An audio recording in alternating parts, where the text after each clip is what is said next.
की मेरे चैनल पर आप लोगों का स्वागत है। परमेश्वर आपको आशीष दे। और मैं अपने चैनल पर आप लोगों का वेलकम करते हूँ। ये वचन आपके मन में बात करे। आज मैं आप लोगों को बताना चाहती हूँ भाई बहन, इस संसार में पाप कैसे आया। परमेश्वर ने तो मनुष्य सुंदर बनाया था और अपने स्वरूप में बनाया था। ये वचन में हमें बताता है उत्पत्ति की पुस्तक 1 अध्याय वचन 26 से लेकर 27 तक मैं आपके बीच में पढ़ती हूँ। फिर परमेश्वर ने कहा, हम मनुष्य को अपने स्वरूप के अनुसार अपनी ही समता में बनाएं और वे समुद्र की मछलियाँ और आकाश के पक्षियाँ और घरेलू पशु और सारी पृथ्वी पर और सब रेंगने वाले जंतु पर जो पृथ्वी पर रेंगते हैं अधिकार रखे। तब परमेश्वर ने मनुष्य को अपने स्वरूप के अनुसार उत्पन्न किया। अपने ही स्वरूप के अनुसार परमेश्वर ने उसको उत्पन्न किया, नर नारी करके उनके मनुष्य की दृष्टि की और परमेश्वर ने उनको आशीष दी। और उसने कहा, फूलो फलो और पृथ्वी पर भर जाओ और उसको अपने वश में कर लो। आमीन।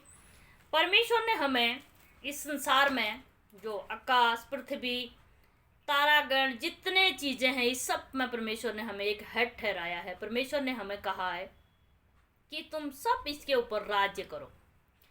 हम एक कैप्टन हैं यहाँ पर, हम एक मालिक हैं यहाँ के, इस पृथ्वी के। पर आज हम देखते हैं एक जैसी कंपनी का मालिक बहुत अच्छा ईमानदार होगा, कंपनी चलेगी। अगर कंपनी का मालिक बदमाश है तो सारे उसके जितने भी कर्मचारी हैं उनकी भी नौकरियां जाएगी और मालिक का भी कुछ टाइम बाद सारा बंद हो जाएगा। ऐसे ही यहाँ पर हम देखते हैं परमेश्वर ने मनुष्य को एक हेड ठहराया। आज मनुष्य क्या काम करता है? परमेश्वर ने हमें एक अच्छा सा मालिक बनाया है, सबके ऊपर एक कैप्टन परमेश्वर ने हमें बनाया। तो मनुष्य आज क्या कर रहा है? मनुष्य ऐसी बदमाशी करता है, मनुष्य चोरी करता है, मनुष्य झूठ बोलता है, मनुष्य गलत रास्ते पर जा रहा है और मनुष्य लोगों को एक मनुष्य दूसरे मनुष्य को मार देता है। क्या परमेश्वर ने इसलिए थोड़ी हमें बनाया था? इसी करके आज संसार में पाप इतना फैल गया है भाई बहन। हमने इस पाप को रोकने के लिए प्रभु के पास जाना होगा, परमेश्वर का धन्यवाद करना होगा और अपनी आदतों का सुधार हमने करना होगा भाई बहन। और बहुत सारे लोग डरते नहीं हैं। परमेश्वर ने इस कामों के लिए थोड़ी, जो जानवरों ने करना चाहिए वो काम मनुष्य कर रहा है। हम उसके ऊपर तो हेड हैं। मालिक ही ऐसा खराब काम करेगा तो संसार अच्छी तरह से कैसे चलेगा? इसीलिए आज पाप इतना बढ़ गया है। और प्रभु का वचन कहता है, तुम्हारे ही अभिलाषाओं के कारण पाप बढ़ गया है और पाप गर्भवती होकर फिर एक मृत्यु को जन्म देगी। जैसे एक स्त्री गर्भवती होती है तो एक दिन उसका बच्चा होगा, चाहे 9 महीने बाद, चाहे बेटी हो बेटा हो। वैसे ही जब आपने पाप कर लिया है, वो गर्भवती होगी भाई बहन, एक दिन मृत्यु को उत्पन्न करेगी, एक दिन वो मृत्यु को लेके आएगी। पाप को देख कर डरना चाहिए, पाप नहीं करना चाहिए भाई बहन। परमेश्वर ने हमें अपने ही समता में, अपने ही स्वरूप में इतना सुंदर बनाया, पर मनुष्य निकम्मा निकला। जब मनुष्य की परीक्षा हुई वो वहाँ पर फेल हो गया। परमेश्वर ने अच्छाई और बुराई के 2 फल आदम की वाटिका में क्यों लगाए? परमेश्वर एक ही लगाते थे, अच्छाई का, क्योंकि वहाँ पर मनुष्य की परीक्षा होनी थी, वहाँ पर मनुष्य की जांच होनी थी। परमेश्वर ने अपने हाथों से बनाया था कि मनुष्य कितना ईमानदार है। परमेश्वर ने कहा था कि तू अच्छाई और बुराई के 2 फल हैं, जो बुरे फल हैं उनको नहीं खाना, उनको अगर तू खाएगा तुझे होश आ जाएगा और तू मरेगा। पर शैतान ने उसको भड़काया और वो भड़काने पर आ गया और वहाँ पर जब मनुष्य की परीक्षा हो रही थी वो फेल हो गया और सारा पाप इस संसार में आ गया। भाई बहन, हमने थोड़ा सोचना चाहिए। आज बहुत सारे विश्वासी जन, जैसे ही कुछ परीक्षा आती है तो वो सिद्धर नहीं रह सकते हैं, तब फेल हो जाते हैं अपने जीवन में। सच में परमेश्वर जब हमें कुछ देता है पहले हमारी परीक्षा होती है। वैसी आदम की भी परीक्षा हुई थी, आदम वहाँ पर फेल हो गया, तब इस संसार में मौत आई। बहुत सारे लोगों का कहना होता है अगर इंसान मरते ही नहीं तो इस संसार में फिर जगह ही नहीं होती। जब परमेश्वर ने इंसान की मौत नहीं ठहराई थी तो तो परमेश्वर ने एक अच्छा सिस्टम भी बनाया था, लिमिट लगाई थी परमेश्वर ने। उतना हिसाब का इस संसार में मनुष्य होता था। ऐसे आतंकवादी लोग, ऐसे अपराधी लोग ऐसे नहीं होते थे। सभी ईमानदार होते थे, सभी प्रेम से रहने वाले लोग होते थे और सभी मिल मिलाप से रहने वाले लोग होते थे। परमेश्वर ने एक ऐसी बहुत अच्छी सिस्टम भी परमेश्वर ने बनाया होता था। परमेश्वर कलाकार है, परमेश्वर ने सब कुछ अच्छी तरह से बनाया। परमेश्वर ने 6 दिन में रात दिन ये सब कुछ बनाया, सब अच्छा है बोला परमेश्वर ने।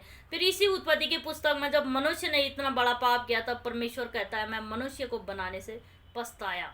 परमेश्वर सच में मन ही मन रोया था कि मनुष्य को बनाने पर पछताया। फिर भी परमेश्वर ने हमारे साथ कुछ समय तक, आदम के समय तक बातचीत करना बंद कर दी। फिर भी परमेश्वर हमारे बेकार परमेश्वर ने अपने हाथों से बनाया और मनुष्य को परमेश्वर प्रेम करता था। परमेश्वर रहा नहीं गया परमेश्वर से। परमेश्वर ने अपने एक लौता पुत्र हमारे पापों के लिए दे दिया। प्रभु यीशु मसीह जी को हमारे पापों के लिए इस संसार में भेजा और बहुत समय तक प्रभु यीशु मसीह जी यहाँ पर रहे। बहुत सारे लोगों को परमेश्वर के बारे में बताया, बहुत सारे लोगों को परमेश्वर का शुभ समाचार सुनाया और बहुत सारे लोगों को ऊंचाई की ओर उठाने की प्रभु यीशु मसीह जी ने कोशिश की और बहुत सारे लोग उसके पीछे हो लिए। बहुत सारे लोगों ने सच्चाई को जाना, पर आज बहुत सारे लोग उसकी लहू की कीमत को अभी भी नहीं जानते हैं। इतना बड़ा अपना पुत्र, पवित्र आत्मा, पुत्र, पिता, ये तीन एक ही हैं। परमेश्वर ने अपनी आत्मा के द्वारा प्रभु यीशु मसीह जी को इस संसार में भेजा कि मनुष्य का सुधार होगा। आज भी बहुत सारों का सुधार तब भी नहीं है। उसकी लहू की कीमत भी मनुष्य ने नहीं समझी, क्योंकि मनुष्य ढीठ है, मनुष्य हठीला हो गया, मनुष्य घमंडी हो गया है। तो परमेश्वर अब क्या करेगा भाई बहन? कैसे हमारा संसार का बचाव होगा? कैसे हमारे संसार से पाप दूर होगा? कैसे हमारे संसार से बलात्कार दूर होगा? कैसे हमारे संसार से मौतें, लोग गला काट देते लोगों का, ये दूर होगा? ये हमने करना होगा। हमने भाई बहन प्रार्थना करनी होगी, हमने सच्चाई की ओर चलना होगा। हम ही तो मनुष्य हैं ये सब कुछ बिगाड़ने वाले। जो जीव जंतु, जो सब कुछ परमेश्वर ने बनाए, वो तो हमारे अधीन बनाए परमेश्वर ने। ये कोई भी लोग ऐसा काम नहीं करते हैं। मात्र मनुष्य जो परमेश्वर ने एक कलाकार अपने स्वरूप में बनाया भाई बहन, मनुष्य ऐसा करता है। मनुष्य ने ऐसा नहीं करने चाहिए। मनुष्य को परमेश्वर ने इसलिए बनाया था, वो एक मेरा साथी अपना स्वरूप में बनाया था। वो मेरी सेवा करे और मेरे साथ बना रहे और ऐसे सच्चाई की ओर चले। पर मनुष्य ऐसे बुरा काम करने लगा इस पृथ्वी पर। जब आदम ने, हवा ने वहाँ पर पाप किया, वो बुराई का फल जब खा लिया, अपने पति को भी खिला दिया, तब वो बाद में जब परमेश्वर वहाँ पर आया, परमेश्वर शाम के समय पर आदम के वाटिका पर घूमने को आते थे और आदम भी परमेश्वर से बातें करता था। बड़ा अच्छा था, सब कुछ आनंद था। परमेश्वर ने बोला था कि फूलो फलो, पृथ्वी पर भर जाओ और सब कुछ आदम के लिए सब कुछ अच्छा सा सिस्टम परमेश्वर ने बनाया था। जब हवा ने ऐसा पाप किया तो आदम फिर छुपने लगा है। जैसे जैसे आप पाप करोगे भाई बहन, वो छुपने लगा। परमेश्वर ने बोला आदम तू कहाँ है? कहता है प्रभु मैं नंगा था, मैंने आपको देख करके मैं छुप गया। उस दिन से लेकर आज तक बंदा जैसे जैसे पाप करेगा वैसे वैसे परमेश्वर से छुपते रहेगा, दूर जाते रहेगा। इस चीज़ का आपने ध्यान रखना भाई बहन। जितना जितना ज़्यादा आप पाप करोगे उतने उतने परमेश्वर से आप छुपोगे, क्योंकि आदम ही हमारा संसारिक पिता है, सबसे पहली मानव है। वहाँ से ये बातें शुरू होगी है। आपने ध्यान रखना चाहिए, परमेश्वर के करीब आने की कोशिश करो। शैतान वो तो धूर्त है, वो सारे जानवरों में धूर्त था, वो चालू था। उसने भड़काया हवा को और हवा भी सच में भड़काने में आ गई। तभी उस दिन से स्त्रियां कुछ पहले ही भड़काने में आ जाती है। उसको पता था स्त्रियां पहले भड़काने में आ जाती, तभी आदम से नहीं हवा से कहा। और भाई मैंने आज इस संसार में हम देखते हैं सच में बड़े उलझनों में, बड़ी दुर्घटनाओं में, बड़े परेशानियों में, लोगों के पास धन दौलत बहुत है, बहुत कुछ, घर मकान सब कुछ है, पर वो अंदर से ऐसा फील करते हैं, वो अंदर से ऐसा महसूस करते हैं कि हमारे पास कुछ नहीं है। क्यों ऐसा महसूस इंसान करता है? क्योंकि इंसान के पास शांति नहीं है। इंसान के पास परमेश्वर की करीबी की शांति नहीं है। जो शांति परमेश्वर ने दी थी वो मनुष्य ने खो दी है, क्योंकि मनुष्य स्वार्थी हो गया, लालची हो गया, झूठा हो गया है। और परमेश्वर इन सारी चीज़ों से परे रहता है। परमेश्वर फिर हमारे हालातों पर छोड़ देता है। तुम जैसे करना तुमने करो, क्योंकि परमेश्वर हमको एक मौका देता है भाई बहन। भला होगा उस मौका का आप जांच पड़ताल कर लोगे, परीक्षा में आप सिद्ध हो जाओगे तो आगे की ओर बढ़ोगे परमेश्वर के पास। आप चाहते हो सच में अपने देश से प्रेम करते हो, अपने लोगों से प्रेम करते हो, और आप चाहते हो हमारा देश में बलात्कार कम हो, हमारे देश में हत्या कम हो, हमारा देश में ऐसा अंधकार की शक्तियाँ कम हो, हमारा देश में पाप कम हो, तो हमने क्या करना होगा? परमेश्वर के करीब आना होगा, हमने परमेश्वर की ओर ज़्यादा ध्यान देना होगा, हमने प्रार्थना में मजबूत बनना होगा, तभी हम अपने देश का बचाव कर सकते हैं। अभी भी समय है। परमेश्वर कहता है मैंने मनुष्य के लिए एक धीरज रखा है। परमेश्वर ने सारा जो अभी इस संसार में जो दोबारा का आने वाला है, सारा उलझने दोबारा आने वाली है, वो कलेश तो आएगा। प्रभु ने कहा है स्वर्ग और पृथ्वी टल जाएगी, मेरा वचन नहीं टलेगा। मैं शीघ्र आऊँगा, सबका न्याय करूँगा।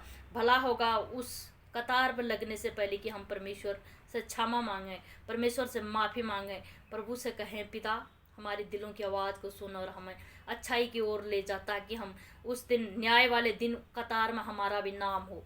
भाई बहन, हमने बोलना चाहिए परमेश्वर से, परमेश्वर के करीब आना चाहिए। जो परमेश्वर के करीब आएगा उसका वचन कहता है वो नाश न होगा परंतु आनंद का जीवन पाएगा। यह आनंद का जीवन उस दिन, अब बहुत लंबा समय मत सोचो, क्योंकि प्रभु के दृष्टि में 1000 दिन एक दिन के बराबर है। परमेश्वर जब दिन रात को 6 दिन में बना देता है, तो परमेश्वर इस धरती की निरप्रलय एक ही दिन में कर देगा भाई बहन। तो हमने थोड़ा सा सावधान रहना चाहिए और प्रभु के करीब आना चाहिए। मैं आशा करती हूँ इस वचन से परमेश्वर आपको ढेर सारी आशीष दे।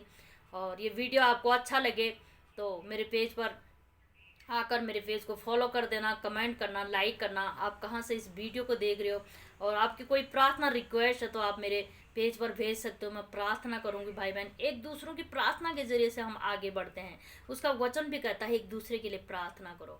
आपकी कोई रिक्वेस्ट प्रार्थना है, प्रार्थना की शक्ति है। सच में याकूब की पुस्तक में लिखा है प्रार्थना में शक्ति है भाई बहन। प्रार्थना से बहुत कुछ काम हो सकता है। इस वचन के जरिए से परमेश्वर आपको ढेर सारी आशीष दे। God bless you.